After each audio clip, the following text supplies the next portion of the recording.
আজকে একটা আমরা নতুন অধ্যায় শুরু করব ইউরোপ মহাদেশ। ইউরোপ মহাদেশ হলো আমাদের পৃথিবীর মধ্যে ষষ্ঠ বৃহত্তম মহাদেশ।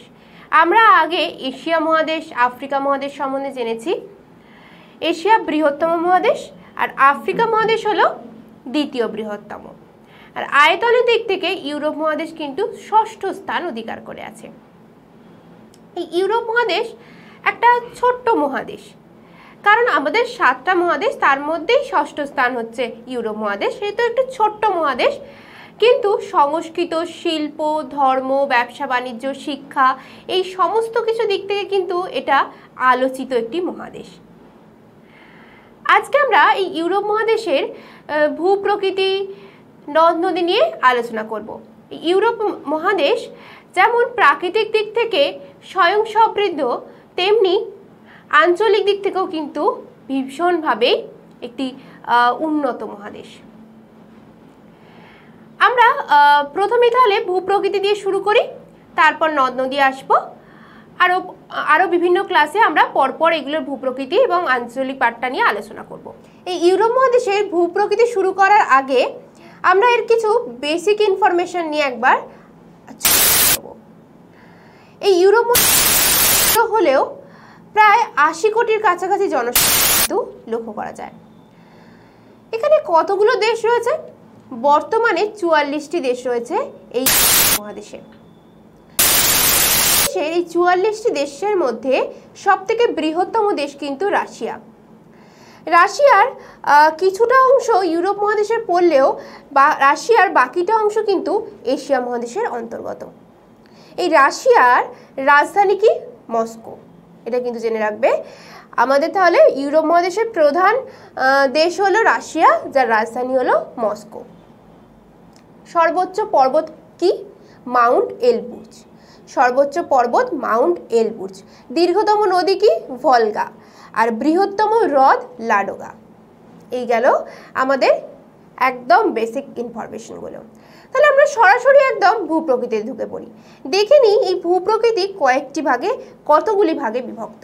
আমাদের ইউরোপ মহাদেশের যদি একদম ভূপ্রকৃতিতে যাই, তাহলে লক্ষ্য করে দেখো ভূপ্রকৃতি কিন্তু প্রধান 4টি ভাগে বিভক্ত। কি কি সেই 4টি ভাগ? একদম আমরা দেখতে পাচ্ছি উত্তর পশ্চিমের উচ্চভূমি অঞ্চল, উত্তর ও মধ্যভাগের সমভূমি অঞ্চল, মধ্যভাগের ব্যবচ্ছিন্ন মালভূমি অঞ্চল এবং দক্ষিণের পার্বত্য ভূমি। ম্যাপের মধ্যে তো আমরা এই ভূপ্রকৃতি দেখবই, তার আগে একটা ম্যাপ বেসিসে একটা আমরা দেশগুলো দেখে নিই। দেখো দেশগুলো আমরা দেখতে পাচ্ছি, আমি কিছুক্ষণ আগেই বললাম রাশিয়া কিন্তু সবথেকে বড়। ম্যাপের মধ্যে দেখতে পাচ্ছ সবথেকে বৃহত্তম দেশ কিন্তু এখানে রাশিয়া। এছাড়াও আর এর রাজধানী কি? মস্কো। এছাড়াও রয়েছে ইউক্রেন, ফিনল্যান্ড, সুইডেন, বিভিন্ন দেশ, Germany, France, Italy, Rome, Spain, এই সমস্ত কিছুই কিন্তু আমাদের ইউরোপের দেশ। চলো আবার চলে যাই আমরা সেই ভূপ্রকৃতিতে। ভূপ্রকৃতির সাথে আমাদের ওপরে রয়েছে একদম ইউরোপের যে একদম দেশের ম্যাপটা, সেটা, আর তার তলায় রয়েছে ভূপ্রকৃতির ম্যাপ। আমরা ভূপ্রকৃতি পড়তে পড়তে কোন দেশের মধ্যে সেই জায়গাটা পড়ছে তাহলে আমাদের অনেকটা বেশি ক্লিয়ার হয়ে যাবে। প্রথমে যেটা আমরা আলোচনায় আসবো উত্তর পশ্চিমের উচ্চভূমি, একদম যেটা আমাদের ইয়েলো পোর্শন, সেই জায়গাটা, এই জায়গাটা। আচ্ছা তার আগে একটা জিনিস বলো তো, আমাদের যে ইউরোপ মহাদেশ বলছি, এই ইউরোপ মহাদেশের পূর্ব দিকে কি রয়েছে? এশিয়া মহাদেশ। সেই এশিয়া মহাদেশ এবং ইউরোপ মহাদেশ ডিভাইডেড হয়েছে কিসের দ্বারা? ইউরাল পর্বতের দ্বারা। লক্ষ্য করলে দেখো এখানে রয়েছে ইউরাল পর্বত। তাহলে পূর্বে রয়েছে এশিয়া এবং ইউরাল পর্বত থেকে আমরা বিচ্ছিন্ন হয়েছে। আবার আমরা যদি পশ্চিমে দেখি, পশ্চিমে রয়েছে কিন্তু আটলান্টিক মহাসাগর। দক্ষিণে রয়েছে আফ্রিকা। আফ্রিকা থেকে ইউরোপ কি দ্বারা বিচ্ছিন্ন হয়েছে? জিব্রাল্টার প্রণালী দ্বারা। এটা কিন্তু ভালো করে মনে রেখো, আফ্রিকা থেকে ইউরোপ বিচ্ছিন্ন হয়েছে জিব্রাল্টার প্রণালী দ্বারা। ইউরোপ থেকে এশিয়া কিছুটা বিচ্ছিন্ন হয়েছে ইউরাল পর্বতের দ্বারা। আর একদম পূর্ব আমাদের পশ্চিম দিকে রয়েছে কিন্তু আটলান্টিক মহাসাগর। তাহলে এটা আমাদের একটা ভৌগোলিক অবস্থানও জানা হয়ে গেল। তাহলে একদম চলে যাই আমাদের একদম উত্তর পশ্চিমের উচ্চভূমি অঞ্চলে। এই অঞ্চলটা কোন দেশ নিয়ে গঠিত? একদম এই জায়গাটায় পড়ছে আমাদের পশ্চিমের, উত্তর পশ্চিমের অঞ্চল, আর এই পোর্শনটা। তাহলে আমাদের উপরের দিকে দেখতে পাচ্ছি এখানে পড়ছে সুইডেন এবং নরওয়ের কিছুটা অংশ। এই জায়গাটা পড়ছে কিন্তু আমাদের এই উত্তর পশ্চিমের উচ্চভূমি অঞ্চল। এই উত্তর পশ্চিমের উচ্চভূমি অঞ্চলটি আগ্নেয় এবং রূপান্তরিত শিলা দ্বারা গঠিত। এখানে আমরা অনেকগুলো পর্বত দেখতে পাচ্ছি। কি কি? কেওলিন পর্বত। দেখো লক্ষ্য করে, একদম উপরের পোর্শনটা রয়েছে কিন্তু কেওলিন পর্বত, এই জায়গাটা। এছাড়া রয়েছে ডোভারভিয়েল পর্বত, এছাড়া রয়েছে স্ক্যান্ডিনেভিয়া পর্বত, আর এইটা হচ্ছে আমাদের কেওলিন পর্বত। নেক্সট যেটা আমরা চলে আসব উত্তর ও মধ্যভাগের সমভূমি অঞ্চল, একদম গ্রিন পোর্শনটা। তাহলে বুঝতেই পারছো এতখানি অংশ জুড়ে কিন্তু রয়েছে আমাদের এই উত্তর ও মধ্যভাগের সমভূমি অঞ্চল। আমাদের যে ইউরোপ মহাদেশ, এই ইউরোপ মহাদেশের 57% অংশ কিন্তু এই উত্তর এবং মধ্যভাগের সমভূমি অঞ্চল বিস্তৃত হয়ে রয়েছে। সমভূমি অঞ্চল মানে বুঝতেই পাচ্ছি এই জায়গাটা সব দিক থেকেই উন্নত। কৃষিকাজেও যেমন উন্নত, তেমনি পরিবহন ব্যবস্থাতে উন্নত এবং শিল্পের দিক থেকেও কিন্তু উন্নতি লাভ করতে পেরেছে। সেসব কথায় আমি পরে আসছি। আগে এর ভৌগোলিক অবস্থানটা দেখে নিই। একদম আমাদের পূর্ব দিকে ইউরাল পর্বত থেকে, একদম আমাদের ইউরাল পর্বত থেকে এটা কিন্তু বিস্তৃত হয়েছে।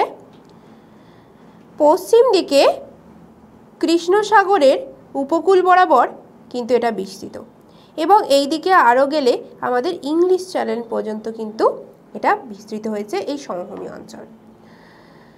সমভূমি অঞ্চল এখানে তাহলে নদীও কিন্তু ব্যাপকভাবে প্রবাহিত হতে লক্ষ্য করা যায় এই সমভূমি অঞ্চল দিয়ে। আমি বলেইছি আগে ইউরোপের প্রধান নদী কি, প্রধান এবং দীর্ঘতম নদী কি? ভলগা। একদম লক্ষ্য করে দেখো, এই সমভূমি অঞ্চলের মাঝ বরাবর দিয়ে কিন্তু এই ভলগা নদী প্রবাহিত হয়েছে।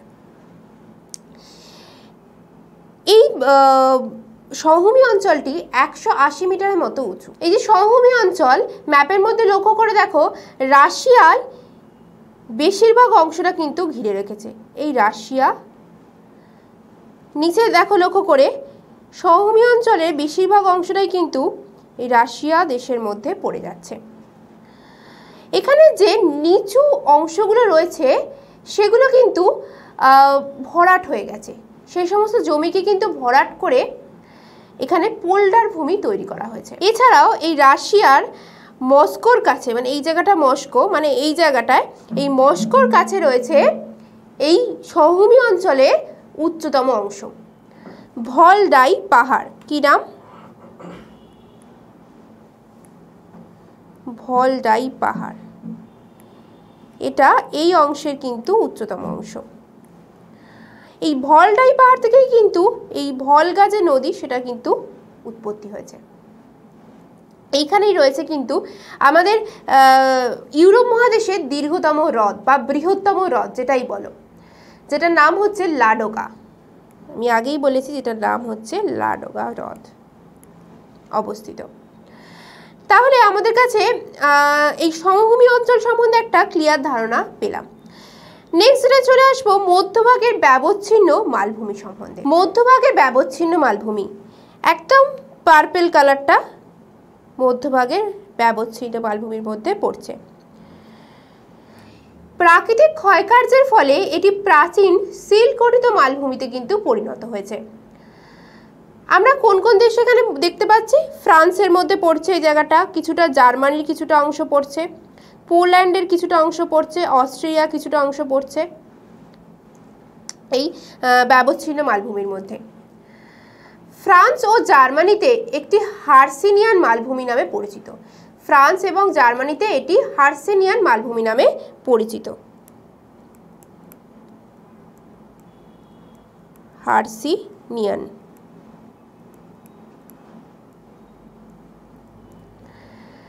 এখানে রয়েছে ফ্রান্সের ভোজ এবং জার্মানির ব্ল্যাক ফরেস্ট নামে দুটি স্তূপ পর্বত। ফ্রান্সের ভোজ আর জার্মানির ব্ল্যাক ফরেস্ট দুটি স্তূপ পর্বত। এছাড়াও এই স্তূপ যে পর্বত বললাম, এই দুটি স্তূপ পর্বতের মাঝখান দিয়ে যে গ্রস্ত উপত্যকা রয়েছে সেটা হলো রাইন নদী প্রবাহিত হয়েছে।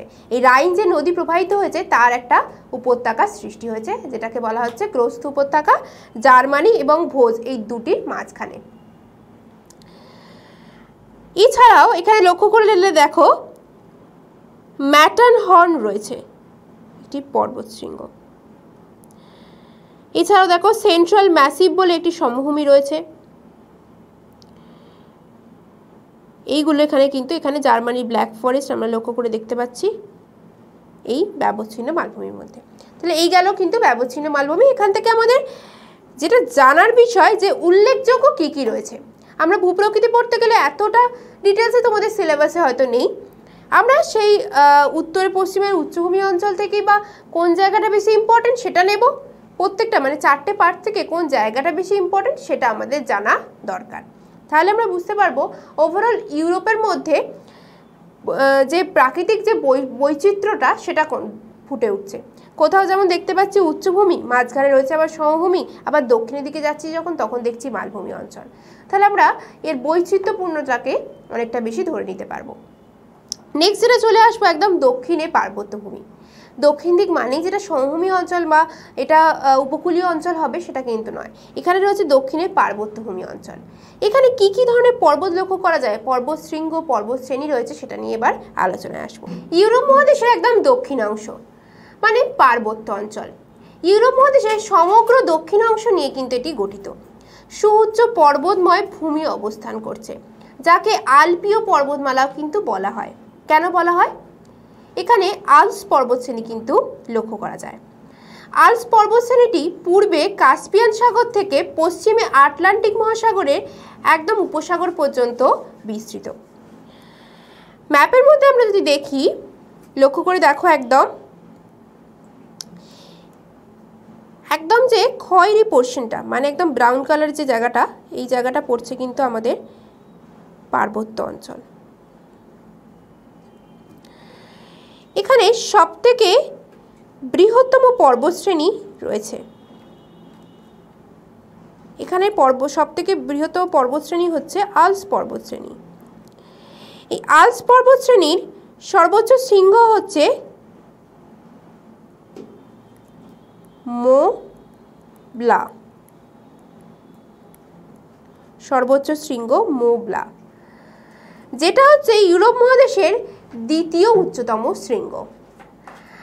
এরপরে যেটা চলে আসবো, লক্ষ্য করে দেখো আমাদের আগেই বলেছি আমি যে আমাদের ইউরোপ মহাদেশের সর্বোচ্চ শৃঙ্গ কি, এলবুর্জ বলেছি আমি।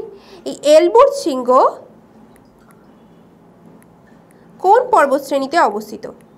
ককেসাস পর্বতশ্রেণীতে কিন্তু অবস্থিত এই এলবুর্জ। এছাড়াও আল্পসের আরও দুটো উল্লেখযোগ্য শৃঙ্গ হলো সুইজারল্যান্ডের ম্যাটারহর্ন এবং ইটালির মন্টি রোসা। একদম দেখো এখানেই রয়েছে কিন্তু, আমরা একদম যদি জুম করে নিই আমরা দেখতে পাচ্ছি এখানে রয়েছে মন্টি রোসা এবং সুইজারল্যান্ডের ম্যাটারহর্ন। এটা কিছুটা আমাদের ব্যবচ্ছিন্ন মালভূমি অঞ্চলের অংশ হলেও এটা কিন্তু আমাদের পড়ছে এই আল্পস পর্বতশ্রেণীর মধ্যে। পামিরগ্রন্থির মতো আল্পসকেও কিন্তু আল্পস পর্বতগ্রন্থিও বলা হয়। কেন বলা হয়?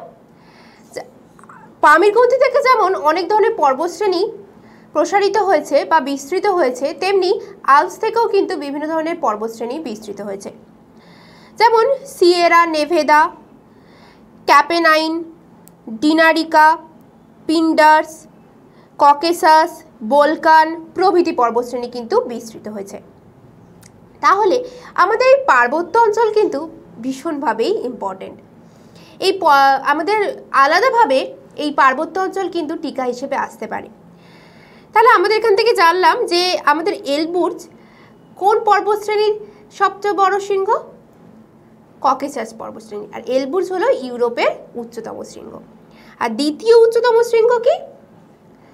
মোবলা, যেটা হলো আল্পসের উচ্চতম শৃঙ্গ। তাহলে আমরা ইউরোপ মহাদেশের ভূপ্রকৃতি সম্বন্ধে কিন্তু জানলাম। অতি বৈচিত্র্যময় ভূপ্রকৃতি, মাঝখানে রয়েছে সমভূমি অঞ্চল, আবার দক্ষিণ দিকে রয়েছে কিন্তু পার্বত্য অঞ্চল, আবার উত্তর দিকে রয়েছে উচ্চভূমি, আবার মিডিল পোর্শনে রয়েছে মালভূমি অঞ্চল।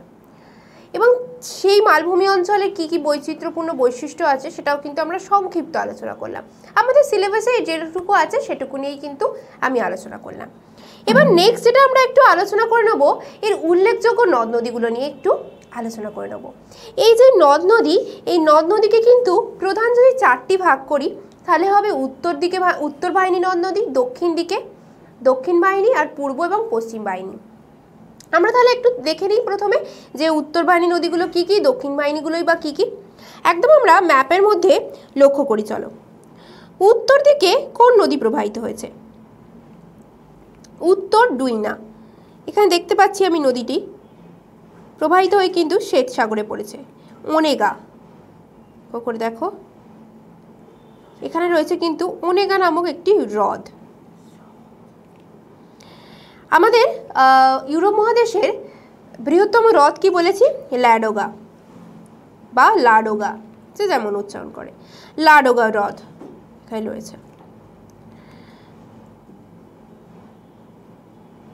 এছাড়াও দেখো পেচোরা বলে একটি নদী প্রবাহিত হয়েছে। এগুলো গেল আমাদের উত্তর বাহিনী নদী। এবার যদি চলে আসি পশ্চিম দিকে, পশ্চিম বাহিনী নদী কি কি রয়েছে? ইলাব, ওডার, রাইন। রাইন একটি গুরুত্বপূর্ণ নদী। সেইন ইংলিশ চ্যানেলে কিন্তু মিশ্রিত হয়েছে। এবার যেটা দেখবো আমরা দক্ষিণ বাহিনী নদী। দক্ষিণ বাহিনী নদী কি রয়েছে? উল্লেখযোগ্য আমরা নদীগুলো দেখব। নদী তো অনেক রয়েছে, আমরা সেগুলো না পড়ে যেগুলো একদম ইউরোপ মহাদেশের উল্লেখযোগ্য নদী সেগুলো নিয়ে আলোচনা করব। দক্ষিণ বাহিনী নদী রয়েছে রোন, দানিউব, এটা ভীষণ ইম্পর্টেন্ট একটি নদী, কৃষ্ণ সাগরে পতিত হয়েছে। পো, আচ্ছা, এছাড়াও যেটা রয়েছে নিপার বলে একটি নদী, এটাও ভীষণ উল্লেখযোগ্য। বাঘ। এবার প্রশ্ন হচ্ছে আমরা পূর্ব বাহিনী নদী কি কি দেখব? পূর্ব বাহিনী নদী যেগুলো রয়েছে সেগুলো কিন্তু বেশিরভাগই অন্তর্বাহিনী নদী। অন্তর্বাহিনী নদী মানে কি?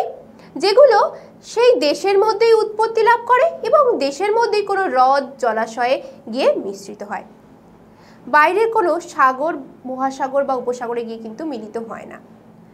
সেটাকেই বলছি আমরা কিন্তু অন্তর্বাহিনী নদী। এই পূর্ব বাহিনী যে নদীগুলো রয়েছে সেটার ভাগটা না করে আমরা করেছি পূর্ব বাহিনী নদী বেশিরভাগই রয়েছে কিন্তু অন্তর্বাহিনী নদী।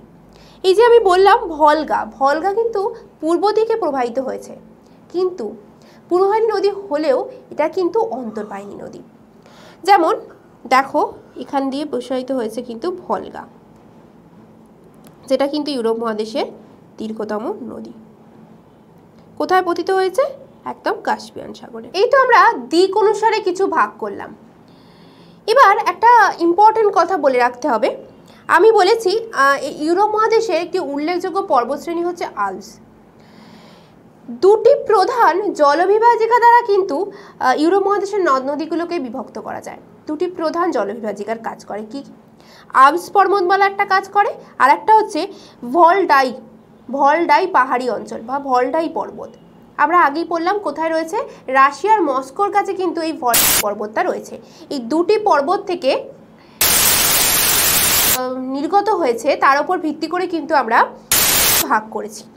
আল্পস পর্বতমালা থেকে উৎপন্ন নদীগুলোকে কয়েকটা ভাগ করেছি, আর একটা ভলডাই পর্বত থেকে নির্গত নদীগুলোকে একটা ভাগ করেছি। আমরা তাহলে সেটা নিয়ে একটু আলোচনা করে নিই। তাহলে আমাদের এই দুটো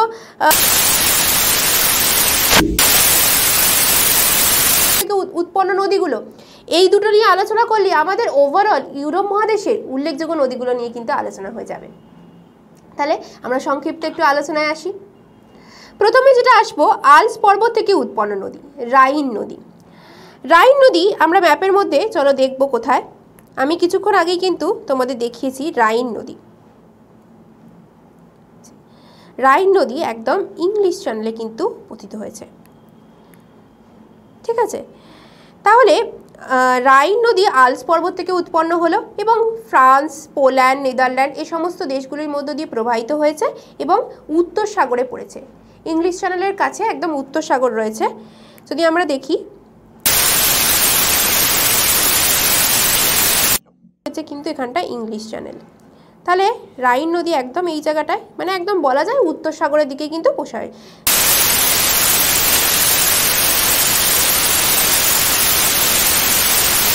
অভ্যন্তরীণ ও আন্তর্জাতিক জলপথ, এটা হলো একদম অভ্যন্তরীণ বা আন্তর্জাতিক জলপথ, কারণ যে সমস্ত বাণিজ্য হয় সেখানে কিন্তু এই রাইন নদীর মধ্য দিয়ে হয়ে থাকে। তারপরে যেটা আসবো, সিন বা সেন নদী। যাই বলো, সিন বা সেন নদী যেটা, সেটা দেখো লক্ষ্য করে, এখানে একটুখানি এটা মুছে গেল।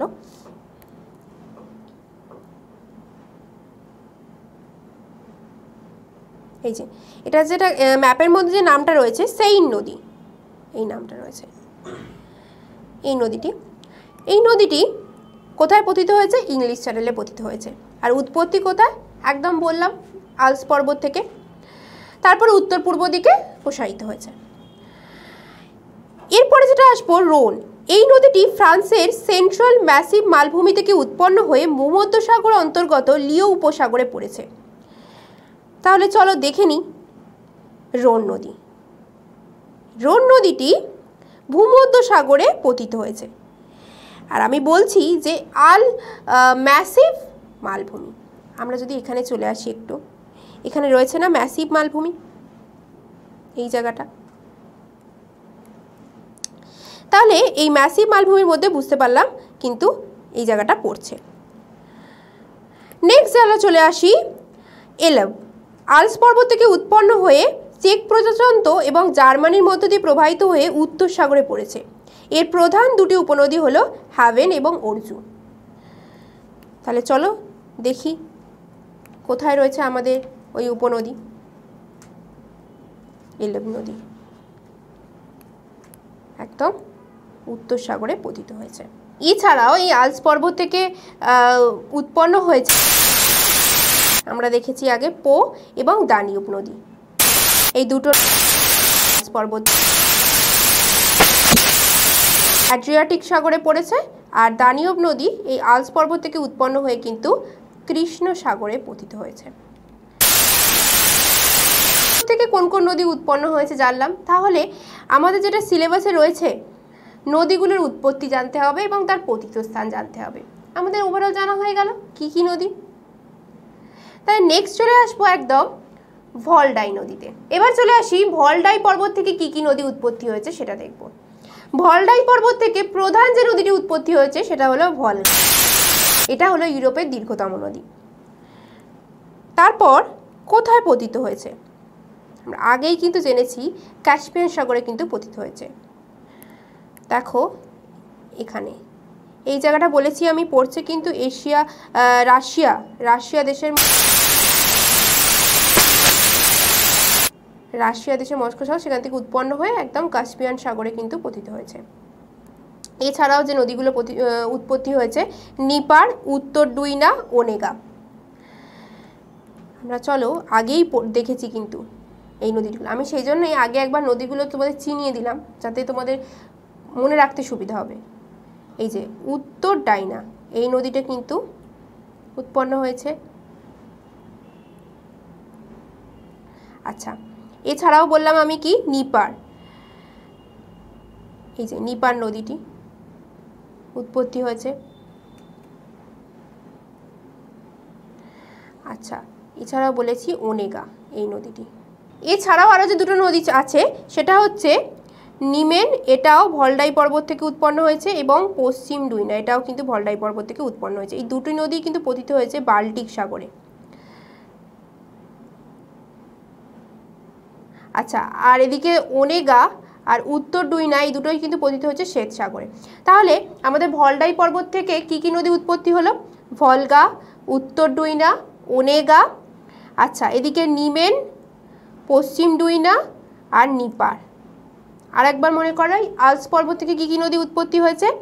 এলব, রাইন, সেইন, রোন, পো, দানিউব, এগুলো কিন্তু উৎপত্তি হয়েছে। এগুলো হলো আমাদের ইউরোপ মহাদেশের উল্লেখযোগ্য নদী।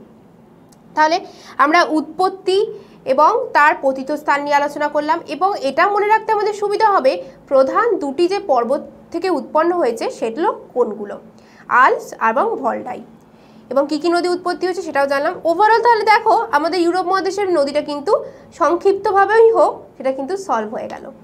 এত ডিটেলসে আমাদের যাওয়ার দরকার নেই, আমরা যেটুকু জানলাম এইটুকুই। আচ্ছা, তাহলে তোমাদের কাছে ভূপ্রকৃতি এবং নদ নদী দুটোই কমপ্লিট হয়ে গেল। তাহলে ভূপ্রকৃতি এবং নদ নদীর থেকে যে ইম্পর্টেন্ট কোয়েশ্চেনগুলো আসে সেগুলো কিন্তু তোমাদের সলভ করে নিতে হবে। পিডিএফ ফাইলে রয়েছে, সেটা কিন্তু ভালো করে সলভ করে নিও। এছাড়াও যে কোয়েশ্চেনগুলো খুব আসে, ধরো রোমকে বলা হয় কারণ প্রচুর পরিমাণে পাহাড় একসত্যভাবে দেখা যায়, একসাথে রয়েছে। 10,000 হ্রদের দেশ কোন দেশকে বলা হয় সেটা সম্বন্ধে সংক্ষিপ্ত টিকা লেখো।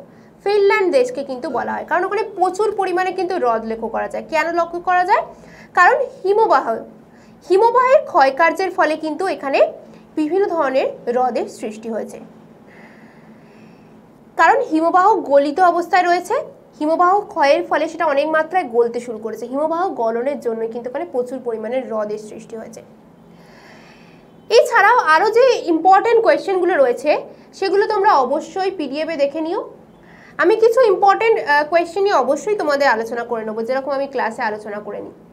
এছাড়াও কিন্তু অ্যাসাইনমেন্ট কিন্তু সলভ করতে হবে। তাহলে একটু আমরা কয়েকটা কোয়েশ্চেন নিয়ে শর্টে আলোচনা করে নিই। প্রথমেই যে প্রশ্নটা আছে, ইউরোপ মহাদেশ কোন গোলার্ধে অবস্থিত? আমি কিন্তু আলোচনার শুরুতে এটা কিন্তু উৎস রেখে চলে গেছিলাম। একদম দেখো, একটু তোমাদের দেখার জন্যই আমি রেখে গেলাম। 40 ডিগ্রি উত্তর, 40 ডিগ্রি উত্তর, 60 ডিগ্রি উত্তর লেখাই আছে, তারপরে বুঝতেই পারছি আমরা উত্তর গোলার্ধেই অবস্থিত। আফ্রিকা মহাদেশ কোন গোলার্ধে অবস্থিত ছিল? এটা তোমাদেরই কোয়েশ্চেন, তোমরাই ভাবো কোন গোলার্ধে অবস্থিত ছিল। এশিয়া মহাদেশ কোন গোলার্ধে অবস্থিত? আমাদের ভারতবর্ষ কোন মহাদেশে অবস্থিত? আর আমাদের এশিয়া মহাদেশ বললামই কোন গোলার্ধে অবস্থিত। তোমরা কোয়েশ্চেনগুলো মনে মনে রেডি করো, উত্তরগুলো একটু মনে রেখো কি হবে। চলো, ইউরোপ মহাদেশ কোন গোলার্ধে অবস্থিত? উত্তর গোলার্ধে অবস্থিত। ইউরোপ মহাদেশের উত্তরতম বিন্দু কোনটি? নর্থ অন্তরীপ। তাহলে উত্তরতম বিন্দু নর্থ অন্তরীপ। ইউরোপের দক্ষিণতম বিন্দু কোনটা? তারিফা অন্তরীপ। কোন দেশকে মৎস্যজীবীদের দেশ বলা হয়? নরওয়েকে। অবশ্যই মনে রাখবেন, নরওয়েকে মৎস্যজীবীদের দেশ বলা হয়। কোন দেশকে 10 সহস্র বা 10,000 দেশ বলা হয়? ফিনল্যান্ডকে। কেন বলা হয়? আমি বললাম 10,000 দেশও বলা হয়, 10,000 হ্রদের দেশও বলা হয় কিন্তু ফিনল্যান্ডকে, প্রচুর পরিমাণে হ্রদ লক্ষ্য করা যায়। আল্পস পর্বতের সর্বোচ্চ শৃঙ্গের নাম কি? মোবলা, আমি পড়ানোর সময় কিন্তু বলেছি। ককেশাস পর্বতের শৃঙ্গের নাম কি? সর্বোচ্চ শৃঙ্গ এলবুর্জ, এটা হলো কিন্তু ইউরোপ মহাদেশেরও সর্বোচ্চ শৃঙ্গ। স্পেনের বিখ্যাত মালভূমিটির নাম কি? মেসেতা। আমাদের যখন ব্যবচ্ছিন্ন মালভূমি পড়লাম সেখানে কিন্তু পড়েছি মেসেতা মালভূমির কথা। নেক্সট চলে আসবো, কোন দেশকে 7 পাহাড়ের দেশ বলা হয়? রোমকে। কোন নদীকে বিশ্বের সেরা আন্তর্জাতিক নদী বলা হয়? আন্তর্জাতিক নদী কেন বলা হয়? যখন কোনো নদী অনেকগুলো দেশের মধ্য দিয়ে প্রবাহিত হয় তখন তাকে কিন্তু আন্তর্জাতিক নদী বলা হয়। আর অন্তর্বাহিনী নদী আমি বলেছি দেশের মধ্যেই উৎপত্তি হয় এবং সেই দেশেই কোনো হ্রদ বা জলাশয় পতিত হয়। আর আন্তর্জাতিক নদী কাকে বলা হয়? একটা দেশ থেকে উৎপন্ন হয়ে বিভিন্ন দেশের মধ্যে দিয়ে প্রবাহিত হয়ে অন্য কোনো সাগর মহাসাগরে গিয়ে যখন পতিত হয় তাকে বলছি আন্তর্জাতিক নদী। এই দানিউব হলো বিশ্বের সেরা আন্তর্জাতিক নদী। কোন নদীর তীরে মস্কো অবস্থিত? রাশিয়ার মস্কো, রাশিয়ার রাজধানী। ভলগা নদীর তীরে। ভলগা নদী কোত্থেকে উৎপন্ন হয়েছে জানো তোমরা, বলবো না আমি। কোন প্রণালী ইউরোপ ও আফ্রিকাকে বিচ্ছিন্ন করেছে? প্রথমেই বলেছি জিব্রাল্টার প্রণালী ইউরোপ ও আফ্রিকাকে বিচ্ছিন্ন করেছে। ভলগা হলো কোন ধরনের নদী? আদর্শ অন্তর্বাহিনী নদী হচ্ছে ভলগা। তাহলে তোমাদের কাছে আমি নিশ্চয়ই শর্ট যেগুলো খুব ইম্পর্টেন্ট জায়গা সেগুলো আমি তুলে দিলাম। কেন? এইখান থেকে কিন্তু ব্রড কোয়েশ্চেনও আসবে। ভলগা নদী সম্বন্ধে আসতে পারে, এই নদী কোত্থেকে উৎপন্ন হয়েছে, তার পতিতই বা কি, কোন কোন দেশের মধ্যে দিয়ে গেছে, এগুলো কিন্তু আসতে পারে। বেশিরভাগ অংশটাই ভলগা রাশিয়া দেশের মধ্যে দিয়ে কিন্তু প্রবাহিত হয়েছে। আবার কোন দেশকে সাত পাহাড়ের দেশ বলা হয়? রোম। কেন বলা হয়? সলভ করতে হবে। আচ্ছা, এই পাহাড়ের সাত পাহাড়ের দেশ মানে বুঝতেই পারছি অনেকটা বেশি পার্বত্য অঞ্চল রয়েছে, তাই জন্য। আচ্ছা, আমি যে শর্ট কোয়েশ্চেনগুলো তুলে দিলাম মানে এখান থেকে কিন্তু টিকা হিসেবে প্রশ্ন আসতে পারে, শর্ট টাইপ সংক্ষিপ্ত প্রশ্ন। আর যেগুলো রয়েছে আমরা সেটা পিডিএফ ফাইলে আলোচনা তো করেইছি। তাহলে এখানে শেষ করছি। ইউরোপ মহাদেশের জলবায়ু এবং স্বাভাবিক উদ্ভিদ নিয়ে আমরা নেক্সট ক্লাসে কিন্তু আলোচনা করব। আজ তাহলে এখানে শেষ করলাম, নেক্সট ক্লাসে আমাদের অবশ্যই দেখা হবে।